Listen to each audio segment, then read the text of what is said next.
कावेरी दक्षिण वन्यजीव अभयारण्य संदर्भात खालीलपैकी कोणते विधान योग्य आहे? त्या वर्षीचा करंट अफेअर्सचा हा क्वेश्चन आहे, कारण की नुकतंच नोव्हेंबर 2022 मध्ये हे नवं वन्यजीव अभयारण्य स्थापित करण्यात आलेलं होतं, म्हणून हा प्रश्न आलेला आहे.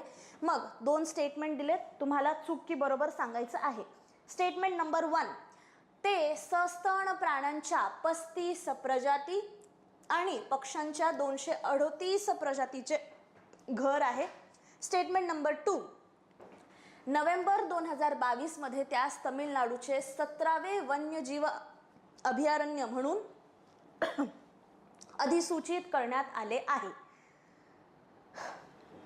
हे पहा, इथे प्युअरली करंट अफेअर्सचा क्वेश्चन आहे. हा जो कावेरी दक्षिण वन्यजीव अभयारण्य आहे, हा मेजरली आपल्याला तमिळनाडूच्या कृष्णगिरी आणि धर्मापुरी डिस्ट्रिक्ट्समध्ये या जिल्ह्यांमध्ये पाहायला भेटतं.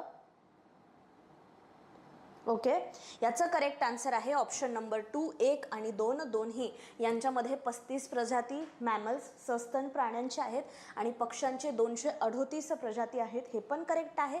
ह्याची स्थापना नोव्हेंबर 2022 मध्ये झाली होती, हेही करेक्ट आहे. आणि हे तमिळनाडूचं 17वं वन्यजीव अभयारण्य आहे, हे सुद्धा करेक्ट आहे.